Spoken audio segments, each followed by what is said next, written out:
Já de volta aqui com o TV Mar News, gente. Olha, e a gente já volta aqui para vocês, trazendo informações para vocês sobre o serviço que já está disponível ali na Vila Saem.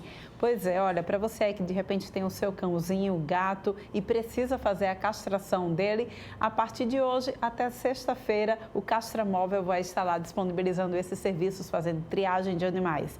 Vamos ver agora como é que faz para a gente ter direito a esse serviço? Fernando Palmeira traz os detalhes para a gente. O Gabinete de Gestão Integrada da Prefeitura Municipal de Maceió para as Políticas Públicas de Causa Animal está nesse momento aqui na parte alta da cidade, mais precisamente no bairro Sanatório, aqui no campo da Vila Saem, para atender a comunidade. É o Castramóvel presente para atender toda uma população canina e felina, para fazer exames antes mesmo da castração. E quem vai conversar com a gente aqui é a doutora Larissa Rocha, veterinária, que nos fala sobre a demanda, como está nessa parte alta aqui de Maceió, no bairro Sanatório. A demanda do município de Maceió é grande ainda de castração, né? A gente atendeu o pedido dos líderes daqui da região e a gente inicia hoje a triagem do bairro, né? São distribuídos 50 fichas por dia, num total de 150, que a gente vai até sexta-feira atendendo a população aqui, de 9 da manhã ao meio-dia. Na ocasião, o que é que está sendo ofertado à comunidade? Esses exames prévios da castração, a própria castração, tem vacinação também? Isso. Inicialmente, a gente começa fazendo a triagem desses animais, né? O tutor precisa trazer o documento de identidade, né? Um documento com foto, comprovante de residência e algum documento que comprove baixa renda, né? Aposentadoria, CAD único, Bolsa Família ou até mesmo declarar. A gente tem uma declaração que eles podem preencher aqui e declaram a baixa renda. É feito a triagem dos animais, tanto pela parte da nossa equipe de auxiliares, eles informam quais são os animais que são aptos para a castração no Castramóvel. Posterior a isso, é feita a avaliação clínica desses animais, ver se clinicamente esses animais estão aptos para castração e também feita a coleta de sangue para posteriormente informar o tutor se esse animal está apto ou não. E dentre as orientações tem também as faixas etárias, as idades desses animais para poder então viabilizar a castração? Isso, a gente faz a castração das fêmeas a partir dos 6 meses de idade, né, de 6 a 5 anos, e os machos são de 8 meses a 5 anos de idade também. A gente também tem restrição de algumas raças, né, raças bracocefálicas, que são aquelas raças de focinho curto.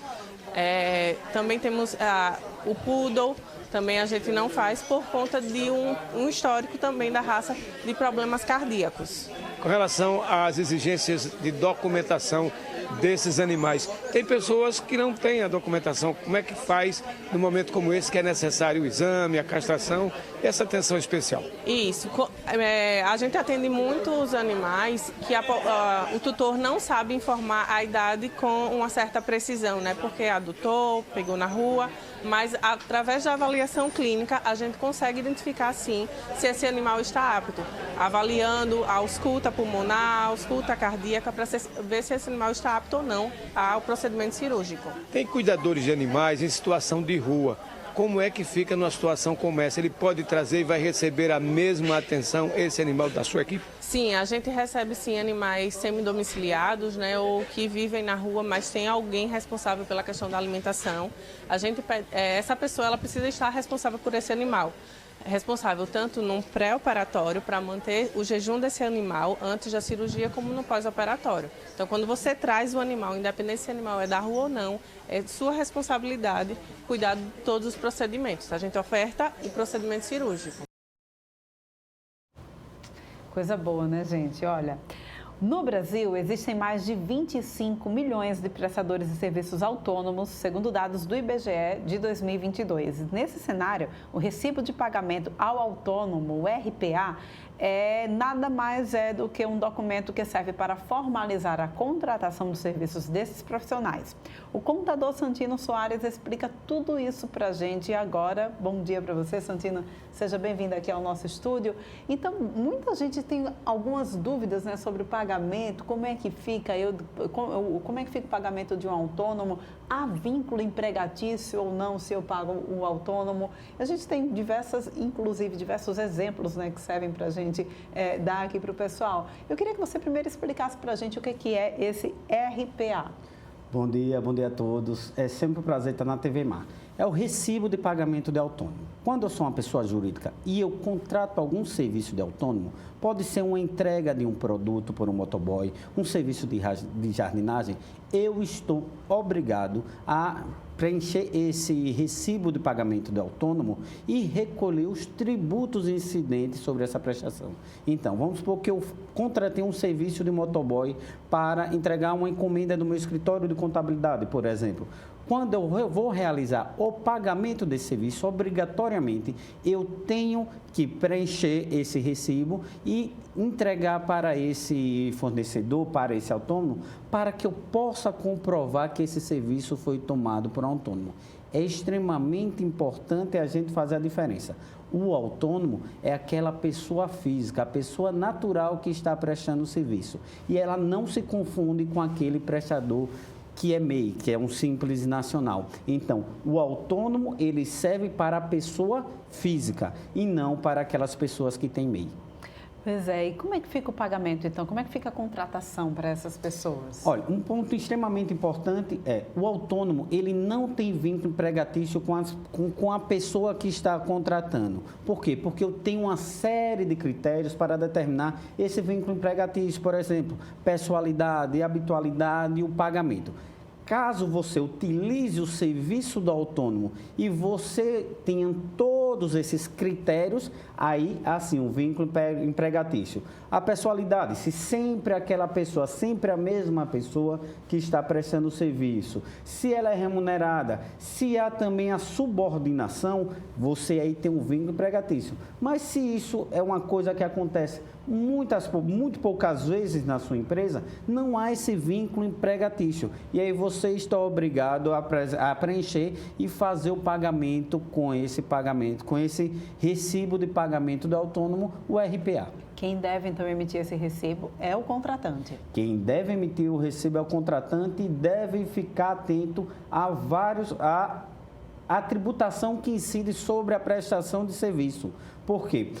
Nós sabemos que quando eu sou tomador de um serviço, eu sou obrigado a fazer a retenção na fonte, no imposto de renda, do ISS, do INSS. Então, o tomador do serviço, a pessoa jurídica que toma esse serviço de autônomo, deve preencher esse recibo e, neste recibo, incluir todas as informações sobre esses tributos e fazer o recolhimento desses tributos. Vamos dar alguns exemplos aqui, Santino, para ficar mais claro. Olha, a gente tem o que é muito comum a gente ver, né, no nosso dia a dia, por exemplo, os entregadores pelo iFood, por exemplo, por aplicativo, né? A gente tem a situação do entregador por aplicativo, tem as pessoas também que acabam fazendo essa contratação fora do aplicativo, que seria, eu acredito, a questão seria o autônomo, mas e essas pessoas do aplicativo, como é que fica? É muito boa essa pergunta, por quê? Porque a gente tem o mesmo fato, que é uma prestação de serviço numa entrega, numa encomenda, por exemplo, e com várias figuras diferentes. Por exemplo, quando eu contrato uma empresa de aplicativo que utiliza o serviço da empresa de aplicativo, quem vai fazer a relação entre essa pessoa que está entregando a mercadoria é a empresa de aplicativo. Então, se eu sou uma pessoa jurídica, contratei por via de um aplicativo a empresa para uma entrega, eu não tenho uma relação de autônomo. Por quê? Porque eu tenho esse intermediador que é a empresa de aplicativo. Então, nesse caso, eu não tenho RPA, eu não tenho que fazer retenção de tributo, não tenho que preencher nada. Por quê? Porque essa relação é entre a empresa de aplicativo e o entregador. Mas se eu vou para a condição de, ao invés de chamar aquela empresa de aplicativo, eu chamei aquele entregador. Gostei do serviço dele e disse, olha, eu quero que você faça essa entrega adicional para mim. Aí existe a contratação de um autônomo e sobre esse valor pago pelo autônomo, eu tenho que fazer a RPA. E ainda tem outro critério. Se esse autônomo ele for MEI, eu preciso fazer a RPA? Não, por quê? Porque o MEI ele tem uma natureza jurídica de pessoa jurídica, como a empresa, como aquela pessoa que está contratando. Então, se você é MEI, se você contrata o MEI, você pode pedir, nesse caso, a nota fiscal de serviço do MEI. Muito bom a gente esclarecer isso, né? Se é MEI é com nota fiscal, se é autônomo, então, uma pessoa física autônoma é o RPA. Quais são os dados que a gente deve informar, então, no RPA?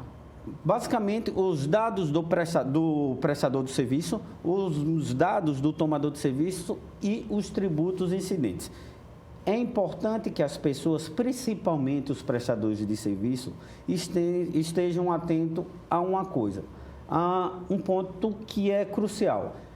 A tributação do imposto de renda no país, nós sabemos que ela é extremamente elevada.